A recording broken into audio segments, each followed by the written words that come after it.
Agora nós vamos falar um pouquinho da igreja de Sardes. Eu vou falar um pouquinho de alguns detalhes da cidade, alguns aspectos importantes para a gente ter entendimento do texto bíblico. Sardes, ela era uma cidade localizada em um planalto alto e fortificado. Não era um lugar mais elevado. E essa cidade, Sardes, atualmente também na Turquia, é uma cidade chamada Sarte. Naquela época, a política e a cultura elas estavam muito interligadas a essa cidade. Ela era a antiga capital da Lídia e era uma cidade muito rica, mas em decadência moral e espiritual. Mesmo com uma igreja lá, aquela cidade estava uma cidade decadente. Era uma cidade que moralmente estava. Você poderia ver aí coisas que nós vemos nas nossas grandes cidades, imoralidades, violências, corrupções, de todo tipo de gênero. A cidade estava se degradando, ela estava vivendo uma crise moral, espiritual, nada parecido com o que nós vivemos no Brasil, né?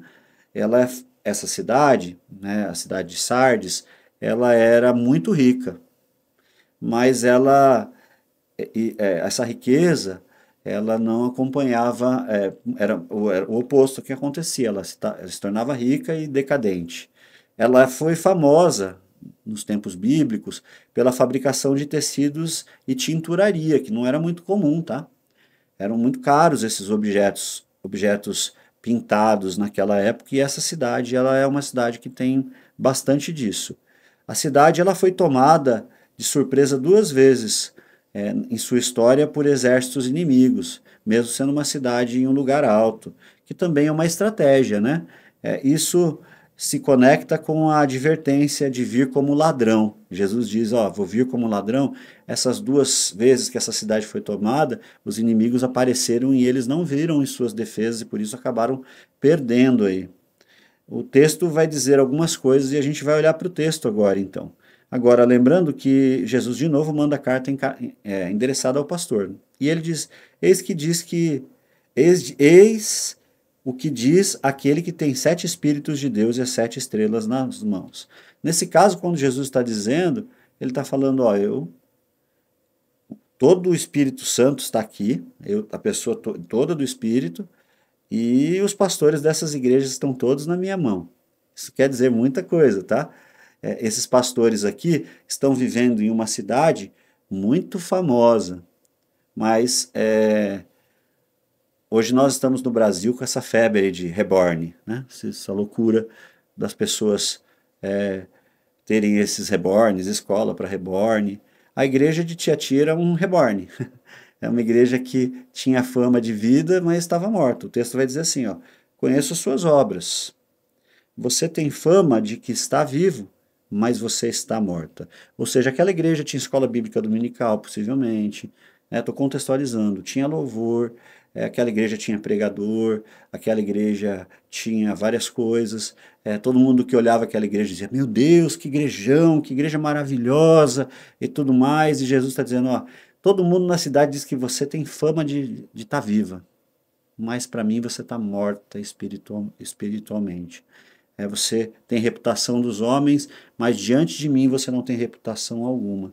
Isso muitos cristãos aí têm que tomar muito cuidado de as pessoas da igreja acharem que você é a pessoa e de repente Deus te olha e fala: ó, não é nada disso que os outros estão vendo. O que todos veem, eu não vejo isso. Naquela cidade era exatamente isso. Aquela cidade via uma igreja viva e Jesus via uma igreja morta. A reputação sem a realidade espiritual. Eles tinham reputação espiritual, mas não tinham realidade espiritual. E o texto vai dizer assim: esteja vigilante. Neste caso aqui, me parece que essa igreja já está metastática, tá? Já tem uma metástase aí, e que poderia ser curado, porque o Deus que faz todas as coisas, que cura qualquer igreja, mas às vezes a corrupção dentro da igreja, a imoralidade, as contendas entre os irmãos, elas são tão grandes. E eu quero dizer um recado: quem é capaz de cuidar de tudo isso não é só o pastor, é você. Chegou um querendo brigar com o outro, seja sábio. Quem cuida da ambiência da igreja não é só o pastor da igreja, somos todos nós. essa igreja está em falência múltipla de órgãos. E aí Jesus disse, ó, alguns de vocês aí, ó, estejam vigilantes, fortaleçam o restante, o que está prestes a morrer, pois as obras que vocês realizam não estão completas diante do meu Deus. Ou seja, tem algumas pessoas aí que estão respirando pelo aparelho, outras espiritualmente já estão mortas. É uma igreja que está complicada. E aí, quem é a igreja? São as pessoas. E o texto vai dizer assim: lembre-se, portanto, do que você recebeu. Aqui Jesus está instruindo, ó. Você já aprendeu. Você já aprendeu sobre amar a Deus, você já aprendeu sobre a missão, você já foi discipulado, você já aprendeu a amar os seus irmãos, você já aprendeu a não se contaminar com as coisas do mundo, né? Então, coloque em prática o que você aprendeu, volta a viver essas coisas, ressignifica, saia do pecado. O pecado não pode ficar, você não foi salvo e liberto por Jesus para ficar preso no pecado. Ele está dizendo mais ou menos isso. Lembre-se, portanto, do que você recebeu e ouviu. Preserve essas coisas, arrependa-se, ainda dá tempo. Enquanto você está respirando por aparelhos, ainda dá tempo de viver um milagre, porque Jesus é o mesmo ontem, hoje e sempre. Ele queria restaurar aquela igreja, mas a restauração de alguém depende única e exclusivamente da própria pessoa. Não depende do pastor. O seu casamento depende, você pode pedir ajuda, mas depende de você e do seu marido. Não adianta você receber ajuda o tempo inteiro e viver como gato e rato em casa. Você engana a si mesmo. A Bíblia diz que aquele que conhece e não pratica, engana a si mesmo. Então aquela igreja vivia por aparelho, era uma igreja desse jeito. E aí o texto vai dizer, mas se você não vigiar, virei como ladrão. Aí ele está fazendo menção ao quê? Aquela cidade já tinha sido invadida e eles nem perceberam. Muitos cristãos, quando Jesus voltar, vão estar condenados ao inferno porque vivem como ímpios, agem como ímpios e apenas vão à igreja.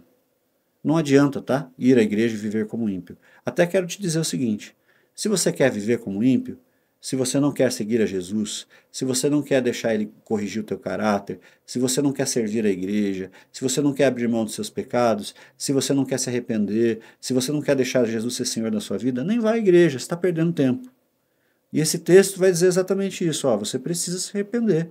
Senão eu venho com você e você não sabe a hora que eu vou aparecer. E aí, ó, já era. Aí não tem mais o que fazer. No entanto, você tem aí em Sardes poucas pessoas só, que não se contaminaram com suas vestes. Eles andam comigo, vestidos de brancos, pois são dignos. Aquele que vencer será igualmente vestido de branco. Jamais apagarei o nome dele do livro da vida, mas confessarei o seu nome diante de meu Pai e dos seus anjos. Quem tem ouvidos, ouça o que o Espírito diz às igrejas. E aqui um conselho. Se você percebe que a sua igreja é uma igreja que está querendo atualizar a Bíblia, que é uma igreja que está andando fora dos caminhos do Senhor, que a sua igreja tem uma teologia contaminada, saia deste lugar. Procure um aprisco saudável. Procure um lugar saudável onde você vai ser pastoreado, onde você vai ser cuidado, onde você não vai ser a estrela, tá? Porque a estrela da igreja é Jesus. Se submeta a uma liderança espiritual. Se submeta aos processos de Deus na sua vida. Assim, muitos que estão respirando por aparelho podem mudar. Eu tenho visto aí um processo de gente que não gosta da igreja. Eu vejo um processo de gente que gosta da música da igreja. Eu vejo um processo de gente que gosta dos encontros horizontais, da fraternidade, mas não é servo de Jesus. Eu tenho visto gente que gosta da palavra, porque ela é gostosinha de assistir.